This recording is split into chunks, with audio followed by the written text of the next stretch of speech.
আজকের সর্বনিম্ন তাপমাত্রা রেকর্ড করা হয়েছে পঞ্চগড় জেলার তেঁতুলিয়াতে 9.8 ডিগ্রি সেলসিয়াস। গতকালকের চেয়ে একটু তাপমাত্রা বৃদ্ধি পেয়েছে। তাছাড়া ঢাকার সর্বনিম্ন তাপমাত্রা রেকর্ড করা হয়েছে আজকে 13 ডিগ্রি সেলসিয়াস।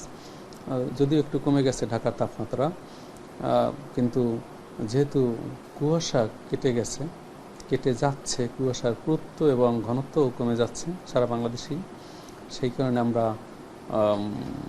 আশাবাদী যে আগামী 24 ঘন্টার মধ্যে রাতের তাপমাত্রা সামান্য বৃদ্ধি পাবে এবং দিনের তাপমাত্রা 1 থেকে 2 ডিগ্রি সেলসিয়াস বৃদ্ধি পেতে পারে।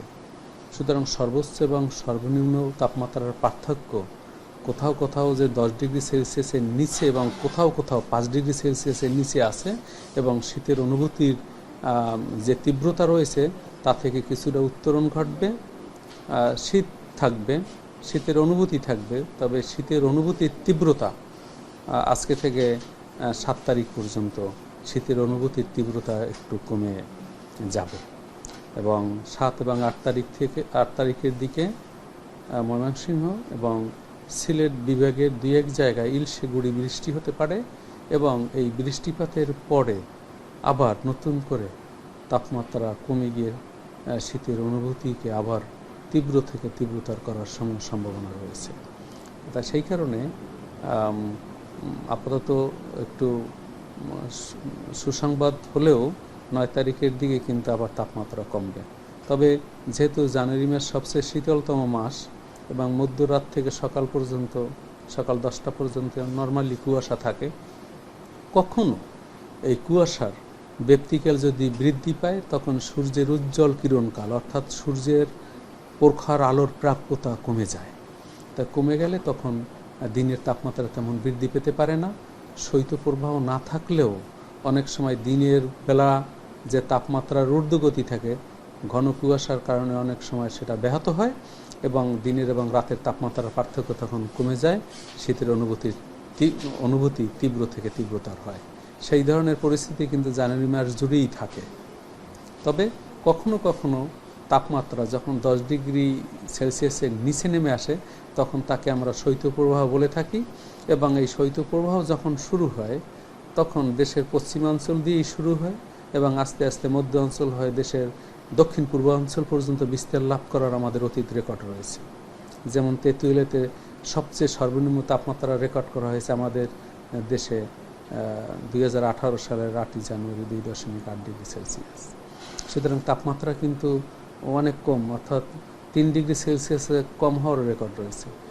ঢাকার তাপমাত্রাও কম হওয়ার রেকর্ড রয়েছে। 1989 সালে ঢাকার তাপমাত্রা এই জানুয়ারি মাসেই 6.8 ডিগ্রি সেলসিয়াসে নেমে আসছিল। 1995 সালে 6.5 ডিগ্রি পর্যন্ত ঢাকায় রেকর্ড করা হয়েছে। তাছাড়া তীব্র শৈত্যপ্রবাহ রেকর্ড রয়েছে রাজশাহীতে, রয়েছে যশোরে, সাতক্ষীরা, চুয়াডাঙ্গা, ঈশ্বরদী, পঞ্চগড়ে জেলায় রয়েছে, লালমনিরহাটে রয়েছে, ঠাকুরগাঁওতে রয়েছে, শ্রীমঙ্গল, সীতাকুণ্ড, বান্দরবান, বরিশাল, গোপালগঞ্জ এবং অন্যান্য জায়গায় বিচ্ছিন্নভাবে সীতাকুণ্ড দক্ষিণাঞ্চলের মধ্যে রয়েছে।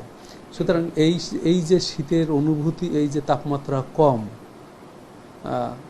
অনেক কম হওয়ার পরেও যদি দিনের তাপমাত্রা বেশি থাকে এবং রাতের এবং দিনের তাপমাত্রার পার্থক্য 10 ডিগ্রি বেশি থাকে, তখন তীব্র শৈত্যপ্রবাহ থাকলে অনেক সময় শীতের অনুভূতি কম থাকে। সেই জন্য আপনাদেরকে বলার কারণ হলো যে শীতের অনুভূতির তীব্রতার তখনই হয় যখন দিনের তাপমাত্রার অবনমন হয় বেশি। এই জানুয়ারি মাসে শৈত্যপ্রবাহের সম্ভাবনা কেমন আছে?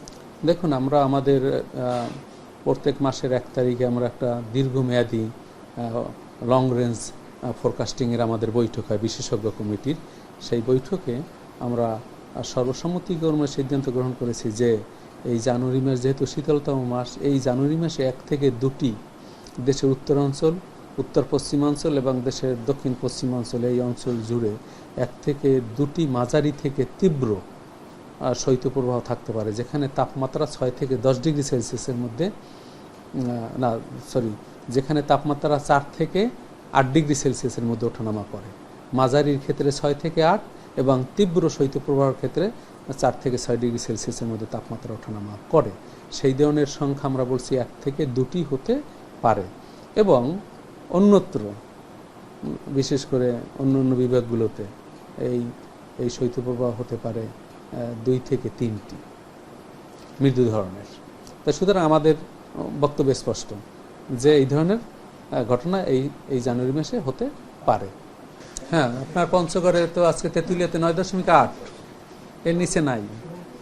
দেখুন, আপনার যেহেতু 7 এবং 8 তারিখের দিকে একটু বৃষ্টিপাতের সম্ভাবনা রয়েছে, বাংলাদেশের ভূভাগের উপরে জলীয়বাষ্পের পরিমাণ বাড়তে থাকবে এবং কুয়াশা কিন্তু মধ্যরাত থেকে সকাল পর্যন্ত কুয়াশা থাকে। এটা শীতের একটা নর্মাল বৈশিষ্ট্য থাকবে। তবে কুয়াশার ডেনসিটি, ঘনত্ব এবং পুরুত্ব, থিকনেস, যে কতটুকু পুরো কুয়াশা, তার উপর নির্ভরশীল যে দিনের তাপমাত্রা কেমন ওঠানামা করবে। তবে দেখুন, আপনারা জানেন যে ঢাকা সবচেয়ে মোস্ট ডেন্স পপুলেটেড এরিয়া, আমাদের ইন্ডাস্ট্রিয়াল প্রোন এরিয়া। তাছাড়া বিভিন্ন যানবাহন চলাচল করে, তাছাড়া বিভিন্ন স্টোভ শুটিং পার্টিকেল আছে। এই জন্য শর্ট লাইফ ক্লাইমেট পলিউটেন্সের আধিক্য কিন্তু ঢাকা নগরীতে বেশি। এই ধরনের শর্ট লাইফ ক্লাইমেট পলিউটেন্স, তাছাড়া ট্রান্সবাউন্ডারি পলিউটেন্সেরও আপনার বাংলাদেশে তার আগমন হয়। দেশের বাতাস যেহেতু এখন উত্তর পশ্চিম দিক থেকে প্রবাহিত হয়, দিল্লির বাতাস সবচেয়ে দূষিত। সুতরাং দিল্লি, উত্তরপ্রদেশ, মধ্যপ্রদেশ, বিহার, ওয়েস্ট বেঙ্গল হয় বাংলাদেশে এইসব পলিউটেন্স আছে এবং অভ্যন্তরীণ পলিউটেন্সের সংমিশ্রণে আমাদের ঢাকার তাপমাত্রা কিন্তু কিছুটা ঢাকার এই তাপমাত্রা একটু বেশি থাকে। কারণ এই পলিউটেন্সের বৈশিষ্ট্যই হলো তাপকে আটকে রাখে এবং সেই বৈশিষ্ট্যগুলি বিরাজমান। সেই কারণে আজকে থেকে না, সবসময় ঢাকার তাপমাত্রা তেমন একটা অবনমন হয় না। সাধারণত তাপমাত্রা ঢাকার 10 থেকে এই জানুয়ারি মাসে 14 এবং কোনো কিছু দিন আবার 12 থেকে 16 ডিগ্রি সেলসিয়াসের মধ্যে ওঠানামা করে। কিন্তু যখন দেশের পশ্চিমাঞ্চল অথবা দেশের উত্তর পশ্চিমাঞ্চল যখন তীব্র শৈত্যপ্রবাহ বিরাজমান হয়, এই তীব্র শৈত্যপ্রবাহ সেট হওয়ার পর সে আস্তে আস্তে দেশের মধ্যভাগ হয়ে দেশের দক্ষিণ পূর্বাঞ্চল পর্যন্ত বিস্তার লাভ করে, তখন ঢাকার তাপমাত্রা অনেক সময় 6 থেকে 8 ডিগ্রি সেলসিয়াসের মধ্যে নেমে আসে। আমাদের অতীতে এই ধরনের রেকর্ডও রয়েছে। না, আমরা বৃষ্টির কথা বলছি শুধু ময়মনসিংহ এবং সিলেট বিভাগের 2-1 জায়গায় ইলশেগুড়ি বৃষ্টি হতে পারে, অতি সামান্য বৃষ্টি হতে পারে এবং এই বৃষ্টিপাতের পরেই বাংলাদেশের তাপমাত্রা আবার নতুন করে 9 তারিখ থেকে বা 8 তারিখ থেকেই এই তাপমাত্রা কমতে শুরু করবে। নতুন করে আবার একটি মৃদু ধরনের শৈত্যপ্রবাহের স্পেল শুরু হবে এবং তার তীব্রতা কেমন হবে, এই স্পেলটি শুরু হওয়ার পর আপনাদেরকে আবার অবহিত করা হবে।